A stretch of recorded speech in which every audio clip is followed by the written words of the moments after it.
नमस्कार मंडळी, तू ही रे माझा मितवा या मालिकेच्या पुढील भागामध्ये आज आपण पाहणार आहोत की एकीकडे आता स्पर्धेची पहिली फेरी ही संपलेली असते.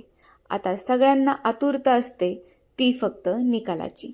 आता तिथली ती अँकर अनाउन्समेंट करत कंटेस्टंटला म्हणते, सगळ्यांनी आपापल्या डिशेस समोर आणून ठेवाव्या आणि मी जजेसला रिक्वेस्ट करते की त्यांनी त्या टेस्ट कराव्या आणि कंटेस्टंटला मार्क्स द्यावे.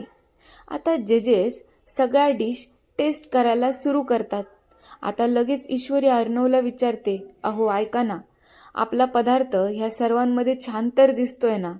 आता अर्णव त्या पदार्थाकडे पाहतो आणि ईश्वरीला म्हणतो, आपला फ्युजन वडापाव हा सगळ्यांमध्ये खूप छान दिसतोय, so don't worry miss Indore.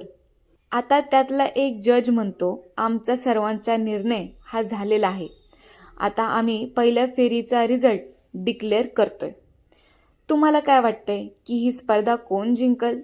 ईश्वरी अर्णव की नम्रता आणि आकाश? ते तुम्हीच मला आता कमेंट बॉक्समध्ये कमेंट करून कळवा. एकीकडे ईश्वरीला ही स्पर्धा जिंकता नाही यावी यासाठी सौदामिनीने खूप प्रयत्न केले. प्रायव्हेट रूममध्ये जेव्हा डॉक्टर ईश्वरीचे डोळे चेक करत होते तेव्हा सौदामिनी तिथे येऊन सगळ्यांना बोलली की हिला हॉस्पिटलमध्ये पाठवून द्या आणि स्पर्धेतून डिस्क्वालिफाय करून टाका. पण तिथं ईश्वरी अर्णवने तिच्या बोलण्याचा थेट विरोध केला आणि शेवटी स्पर्धेत 10 मिनिटं उरलेले असताना ईश्वरी स्पर्धेत परत जॉईन झाली. मग कसा वाटला आजचा हा एपिसोड?